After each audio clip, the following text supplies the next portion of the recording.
E aí, pessoal, viram como o caminho da água pode revelar muito sobre nossa cidade e seus habitantes?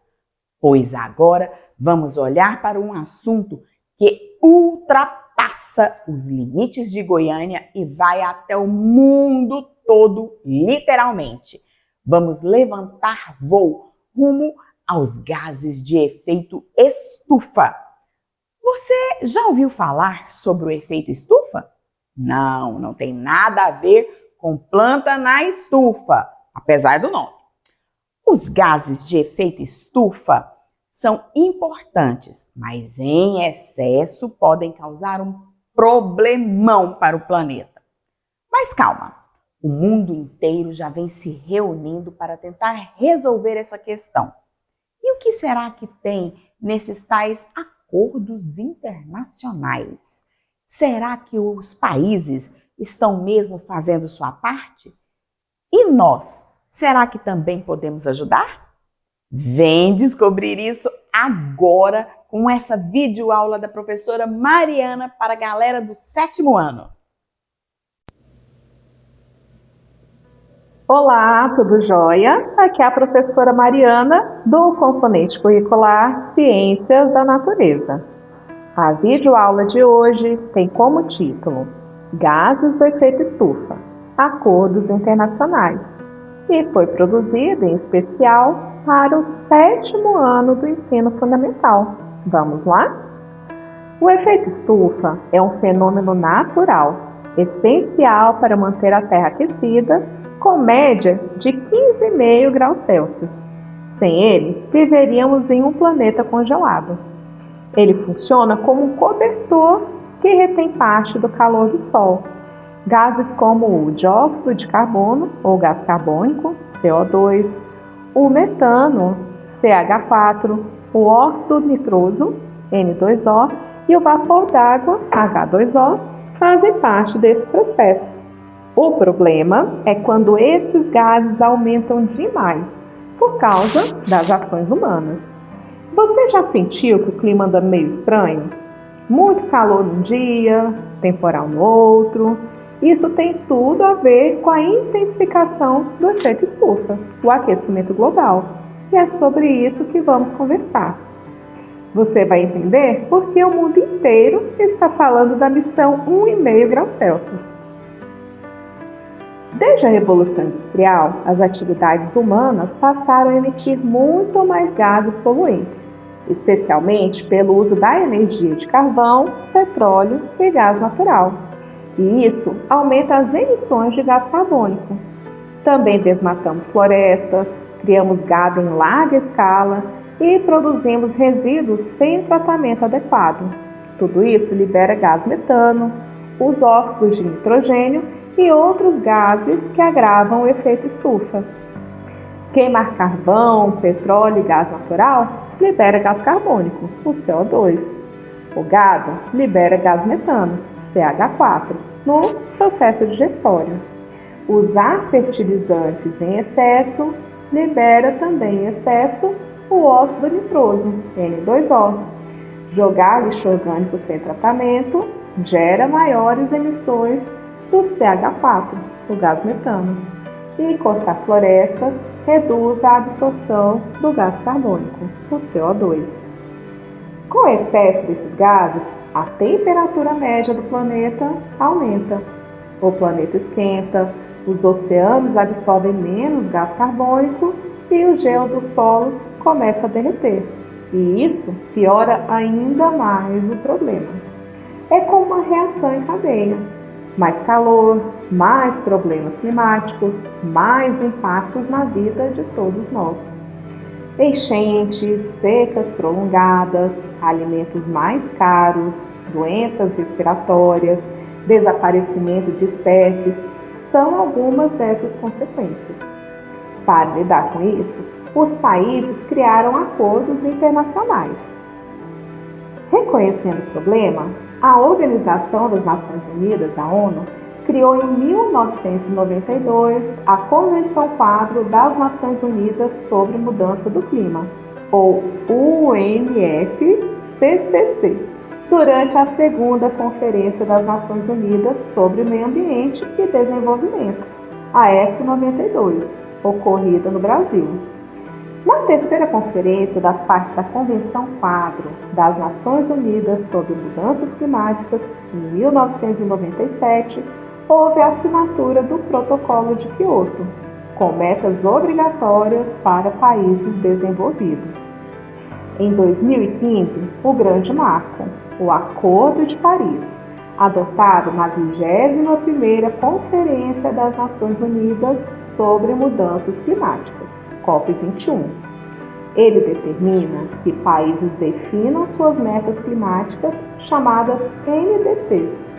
Essas metas precisam ser revisadas e atualizadas a cada 5 anos.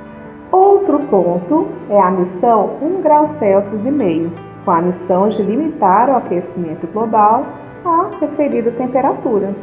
E para isso, sendo necessário reduzir as emissões de gás carbônico em 45% até o ano de 2030.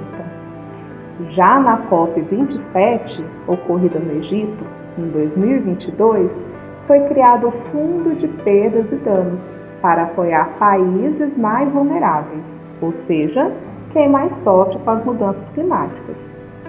Mais recentemente, na COP29, no ano de 2024, no Azerbaijão, o Brasil apresentou uma nova NDC, com metodologia mais transparente e metas alinhadas ao desenvolvimento sustentável. Por isso, foi considerada mais justa e ambiciosa. Nosso país tem um papel central nesse debate, com sua biodiversidade notável e grande potencial em energia limpa, mas ainda com altos índices de desmatamento e emissões ligadas à agropecuária. A nova NDC brasileira se propõe a zerar o desmatamento legal, restaurar áreas degradadas e ampliar fontes renováveis, como solar e eólica. Então, sim, você pode fazer parte dessa missão. Pequenas atitudes somadas fazem diferença. Quer ver? Economize energia, use mais bicicleta, proponha carona, ande mais a pé, reduza o consumo de carne, evite desperdício de comida, apoie produtos sustentáveis e fique por dentro dos acordos e sobre políticas públicas. Essas ações ajudam a reduzir os gases de efeito estufa e mostram que a gente se importa. O efeito estufa é essencial, mas não a sua intensificação. Lembre-se, o futuro do clima depende de ações de agora, seja na escola, em casa ou na comunidade. Então é isso, pessoal. Abraços da professora Mariana. Tchau, tchau.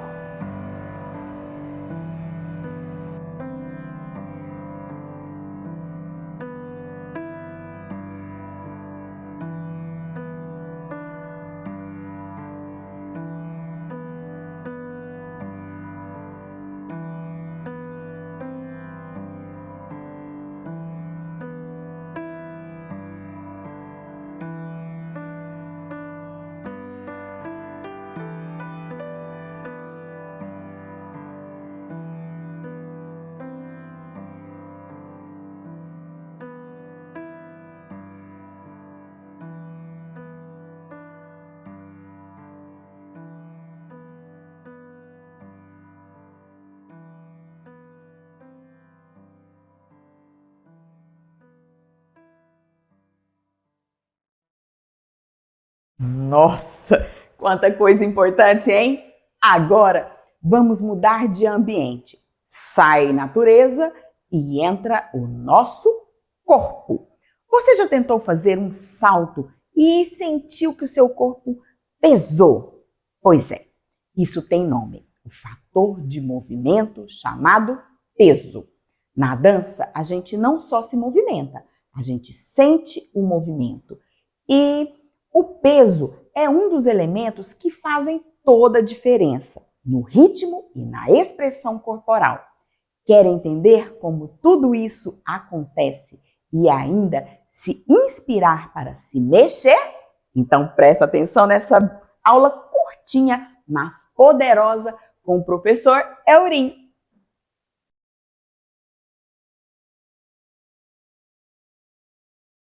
Olá pessoal, tudo bem com vocês? Professor Eurim Pablo aqui, e hoje nós vamos falar sobre dança. E o tema da nossa aula vai ser o fator do movimento peso.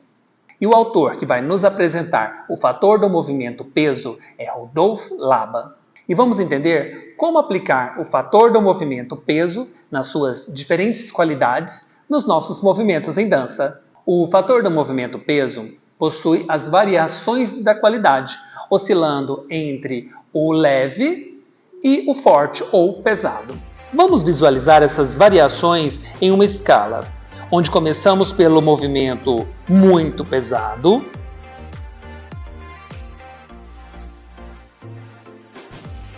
o movimento pesado,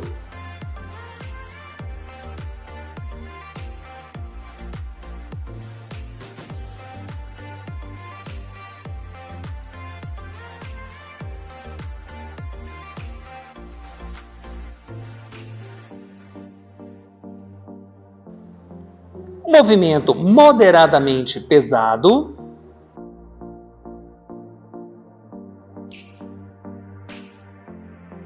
um movimento que podemos chamar de movimento mediano,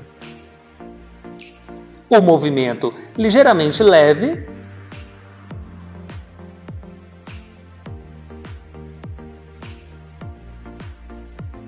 o movimento leve,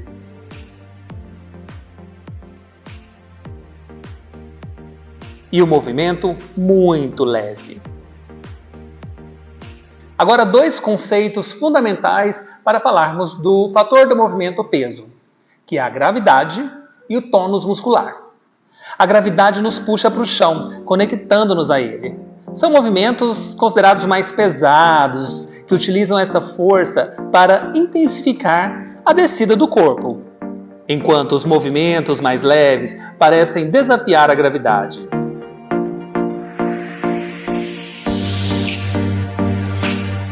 O tônus muscular se refere à ativação dos músculos enquanto dançamos.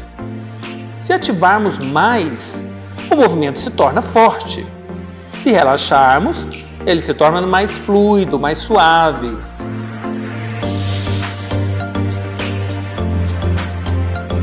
Vamos observar alguns exemplos. Um movimento pesado. Observe essa queda brusca em direção ao solo. Um movimento agora leve. Observe essa descida, ela é controlada, ela é suave. Agora um movimento forte é um impulso, uma contração muscular intensa. E o movimento fraco é um movimento fluido, sem essa tensão excessiva dos músculos.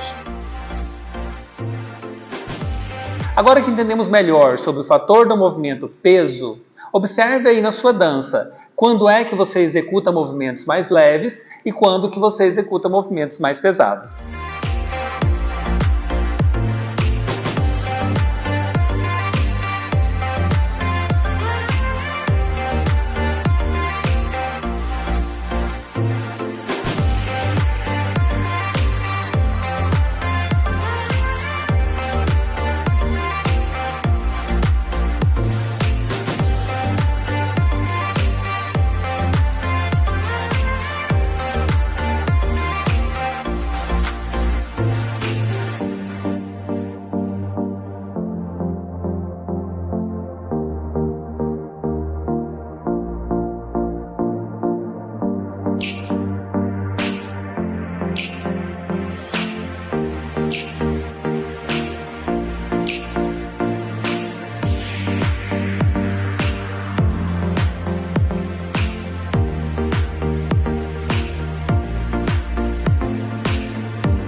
Obrigado pela dança, nos vemos no próximo vídeo, sempre com muita arte para vocês.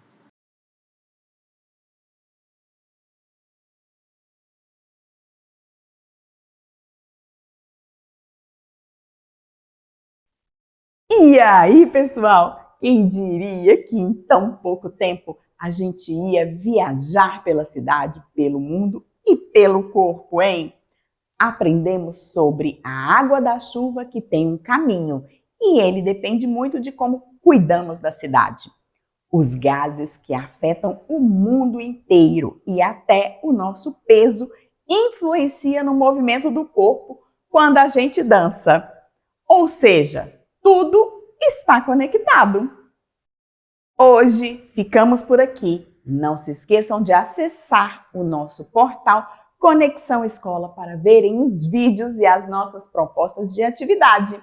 O site está aparecendo na sua telinha junto com o QR Code. Então basta acessar www.sme.goiania.gov.br/Conexão Escola. Até a próxima, pessoal. Tchau, tchau!